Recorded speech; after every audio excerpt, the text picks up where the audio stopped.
of course, on our properties across New South Wales and Australia, do the right thing. But of course, there are concerted efforts to make sure that horses can have a safe and humane end of life. So the question is, how could that many horses end up in this place? And indeed, what more has to be figured out about this discovery? More after 4. Adrian Talbot, he is the man at the centre of the allegations of an illegal knackery that the Wagga Wagga City Council and New South Wales Police have been talking about since yesterday, giving some details after the visit to that property some 4 weeks ago. Well, of course, that investigation has to play out when it comes to what the authorities will further allege about what has happened there. But I thought it would provide us the opportunity to shine some light on what is happening with our horses in New South Wales, in Australia. Of course, horses that may well be used on properties, and in the racehorse industry, of course, you'd like to think that the large majority of them are treated humanely and indeed are euthanised humanely. But of course, a huge amount of work goes into making sure that happens. Stephanie Dale is one such person dedicated to that. She is the president of Hunter Horse Haven. Stephanie, good afternoon to you. Good afternoon, how are you? I'm well. What does your organisation do? Hunter Horse Haven is specifically in place to rescue, rehabilitate and rehome horses that come to us through various means. They're either neglected, abused, abandoned, owners can't look after them anymore, the council rangers call us to say they've seized horses. It's a variety of opportunities that bring them to us, and more often than not they come to us in an appalling condition. When you say appalling, what does that mean? Oh, well, imagine a skeleton with a rug thrown over it. It's not nice. As you know, that's not always the case. That's the most extreme case. There are other situations where there are people who have died, their family have gotten rid of their assets, and there's a handful of horses on the property. They don't know what to do with them. They don't want them to go to knackeries, so they contact us. We then take those horses. On occasion, they need some retraining, and we do what we can there to give them a second chance, and we find them new homes. How much work does that take? Constant. I have the most wonderful team of volunteers. Hunter Horse Haven is entirely volunteer driven and entirely donation based, and we have a team out there every morning, 7 days a week, 365 days of the year. On occasion, there's a second team. If we have sick horses, we have to do afternoon and evening attendances and stay overnight with them. And we have volunteer groups that fall in line and do the job. And it involves making up feeds for a number of horses. Every horse has a different feed, a different medication regime, a different handling regime. So everybody has to be aware of all that. We're running training days to make sure our volunteers know exactly how to treat every horse. And it's a full-time, it could be a full-time all the time. Thankfully, we've got, I think it's 40 volunteers, just over 40 volunteers now, who are dedicated to the task. They're amazing. How many horses do you deal with, say, I don't know, in a year, I guess? At its peak, we've had 38 horses on the property. In the last 18 months, we've rehomed 16 horses. Unfortunately, we've had to euthanize 2 horses because their condition was such that they could not be saved. And that's done by a registered vet and done with an injection. So it's gentle and kind. Our property that we're on, we don't own it. It's leased to us as freehold by a fabulous family that support us. They ask that we have a cap of only 25 horses. Now, we have information coming to us all the time of horses that need homing, so we collaborate with other rescues to make sure that we can find homes for every horse that comes into our care or into our attention. It's a constant fight. Yeah, Stephanie, what is that, I suppose, story or experience when people come to you and say, you know, I have a horse, I'd really like you to take it off our hands? What's generally that background of that horse and that experience for the owners? Oh, wow. It's as varied as you can possibly think. I'll give you just some classic examples, probably. We have one horse there that the owner that surrendered him to us only had him for 6 months. She got him from a sale yard, thinking she was saving him. He was covered in whip marks. He couldn't be handled.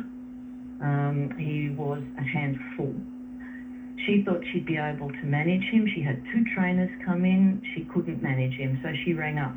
We went out, inspected the situation, and we brought him in. And he's been with us now 18 months. He's not ready to be rehomed, but he has come ahead in streets and bounds. He's amazing. He's at the point now where he can be handled. We've just put a saddle on him. He loves cuddles. He's a completely different horse. But that took 18 months of constant care. In other cases, we've had a report from the rangers that they've got classic case, horses running amok up and down the road. They can't find their owners. The horses aren't registered. They're not microchipped, so there is no way of tracing it, and that's a big problem.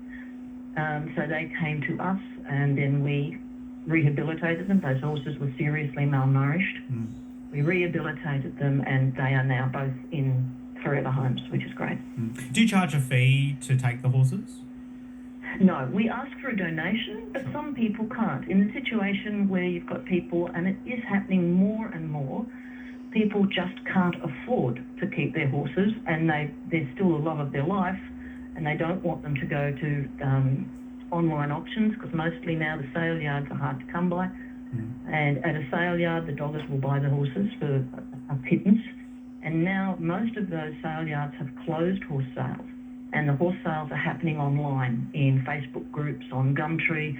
So the doggers are working underground to acquire the horses. I noticed in your prelim, you said, how could anyone get so many horses? It's easy. You only have to see online there's horses, Facebook groups, New South Wales horses free to a good home. Well, the doggers trawl those, and they take those horses, and the people in good faith thinking their horses are going to be rehomed, and there's no guarantee of that. Stephanie, if I can put the devil's advocate side of it, I'm sure there would be people that would be far more dispassionate and say, look, if a horse has reached its end of its usefulness, its life, and maybe an owner's ability to care for it, why not just humanely euthanize it and move on? Why not do that? Why rescue them? Well, why would you do that to a perfectly able animal that can have a second chance? You wouldn't do it to a dog. You wouldn't do it to a cat. It's illegal to do it to a dog or a cat. Why is it a different rule for a horse? It's just not feasible. Stephanie, I imagine not only is it tireless work, but it's also carried out by people that clearly are very passionate horse lovers.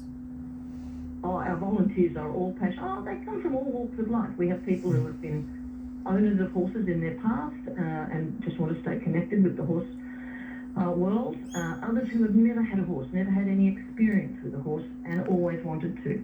We have people with PTSD, people with disabilities.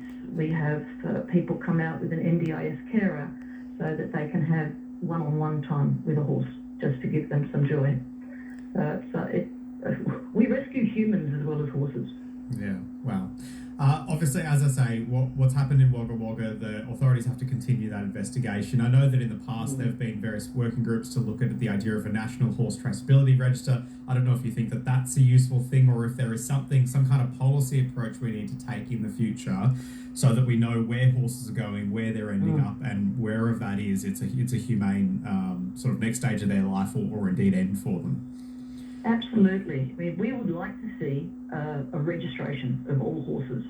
Now, the thoroughbred industry has got that covered for thoroughbreds, but there's a world of other horses out there, and it's a difficult thing to do, especially when, there's a fine line. Horses fall in the crack between a pet and livestock. As a pet, they would be registered. As livestock, they are not, and that's where we have the problem. Until they're registered, we will never be able to track horses. We have ex-race horses, trotters and pacers in our care, and they've been registered in the past. They've gone from owner to owner to owner and eventually arrive at our door. And I can tell you now, they've fallen off the follow-up of any racing registration. And it's not the fault of Racing New South Wales. It's a huge job to keep track of them all. On other occasions when we have had to take in thoroughbreds that are just what's called an off-track thoroughbred, we then liaise with Racing New South Wales. They come out and inspect and make sure that we're doing everything we can for that horse. So there's a lot of collaboration there. But until there is a universal or a national register of all horses, we will never be able to trace them. We'll never be able to control the illegal abuse and slaughter. And there's a lot of it going on. Stephanie Dale, really appreciate your time.